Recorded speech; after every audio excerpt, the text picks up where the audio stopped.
কোলাহল থেকে একটু দূরে, যেখানে সমুদ্র কথা বলে ঢেউয়ের ভাষায়, কলকাতার সবথেকে কাছের সমুদ্র সৈকত।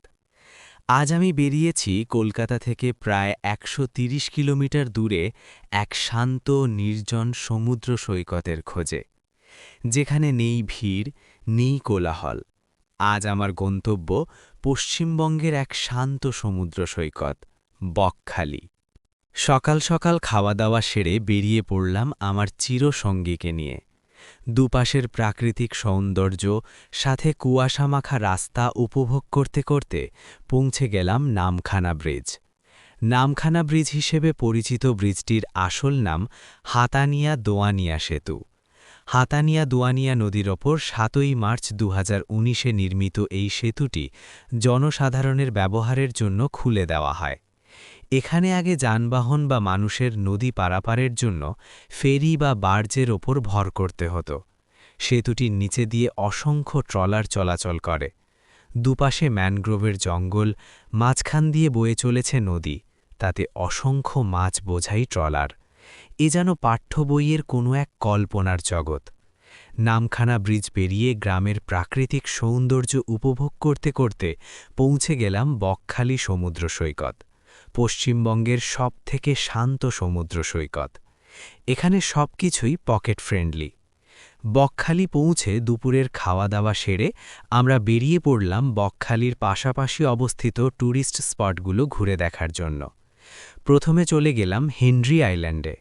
এখানে প্রবেশ করতে গেলে আপনাকে টিকিট কাটতে হবে। বাইক ২০ টাকা আর অন্য গাড়ির ক্ষেত্রে ৩০ টাকা।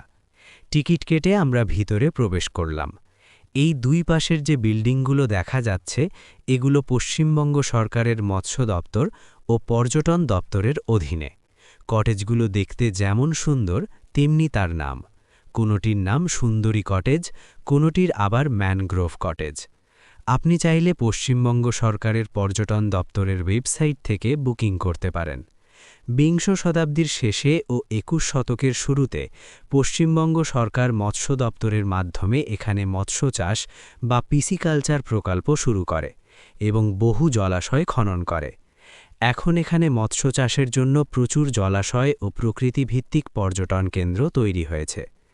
দুই পাশে অসংখ্য মাছের ভেড়ি, তার মাঝখান দিয়ে রাস্তা, শুনশান পরিবেশ, কোথাও বা গরু চড়ে বেড়াচ্ছে। এই সমস্ত কিছু উপভোগ করতে করতে কখন যে পার্কিং স্পটে পৌঁছে গেলাম বুঝতে পারলাম না। গাড়ি পার্কিং করে রেখে পায়ে হেঁটে বেরিয়ে পড়লাম সমুদ্র সৈকতের উদ্দেশ্যে। ছোট ছোট খাড়ি, তার ওপর দিয়ে কাঠের ব্রিজ, নিচে দিয়ে বয়ে চলেছে জল, আর দুই পাশে ম্যানগ্রোভের জঙ্গল, যেন চোখ জুড়িয়ে যায়। ১৯ শতকে ইউরোপীয় সার্ভেয়ার হেনরি বা হেনরিস শাহেদ এই অঞ্চলের পরিদর্শনে আসেন। তার নাম অনুসারেই এই দ্বীপটির নাম হয় হেনরি আইল্যান্ড। একটা সময় এই অঞ্চলে ম্যানগ্রোভের গভীর জঙ্গল ছিল। সেখানে বাঘ, হরিণ, বন্য শূকর, মেছো বেড়াল, বিভিন্ন রকমের পাখি, সাপ দেখা যেত। সময়ের সাথে সাথে তাদের সংখ্যাও কমে গেছে। এখন আর দেখা যায় না বললেই চলে। দুই পাশে ম্যানগ্রোভের গভীর জঙ্গল, কিছু নাম জানা, কিছু নাম না জানা গাছের সারি, আর তার মাঝখান দিয়ে রাস্তা।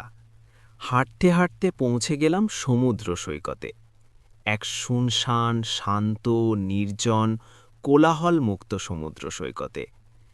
আইলা, আমফানের মতো একের পর এক প্রাকৃতিক বিপর্যয়ে এই সমুদ্র সৈকত ক্রমশ ধ্বংসের পথে। চারিদিকে তাকালে বোঝা যায় তা স্মৃতিচিহ্ন পড়ে আছে। আপনি চাইলে আপনার প্রিয় মানুষটির সঙ্গে এই নির্জনতা উপভোগ করতে পারেন। বহুদূর পর্যন্ত বালুতট বয়ে গেছে, আর তার ওপর গর্জন করে আছড়ে পড়ছে ঢেউয়ের রাশি। এ যেন রাগ, অভিমান, মান ভাঙানো চলছে। অপর পাশে সারিবদ্ধভাবে দাঁড়িয়ে আছে গড়ান, হেতাল, বান, বাবলা গাছের সারি। সমুদ্রের পার বরাবর এক জঙ্গল, যে সমস্ত প্রাকৃতিক বিপর্যয় থেকে রক্ষা করছে উপকূলকে। আপনি চাইলে আপনার প্রি ওয়েডিং শ্যুট এখানে করাতে পারেন, আবার প্রিয় মানুষটির সঙ্গে কিছু মুহূর্ত ক্যামেরা বন্দি করে নিয়ে যেতে পারেন। তবে এখানে আসলে আপনার মন ভালো হয়ে যাবে, আর স্মৃতির পাতায় কিছু স্মৃতি জমা হয়ে রয়ে যাবে। হেনরি আইল্যান্ডেকে বিদায় জানিয়ে বেরিয়ে পড়লাম দ্বিতীয় গন্তব্যের উদ্দেশ্যে। দেখা হচ্ছে পরবর্তী ভিডিওতে। ভালো থাকবেন, সুস্থ থাকবেন। আর ভিডিওটি ভালো লাগলে লাইক, কমেন্ট, সাবস্ক্রাইব করতে ভুলবেন না।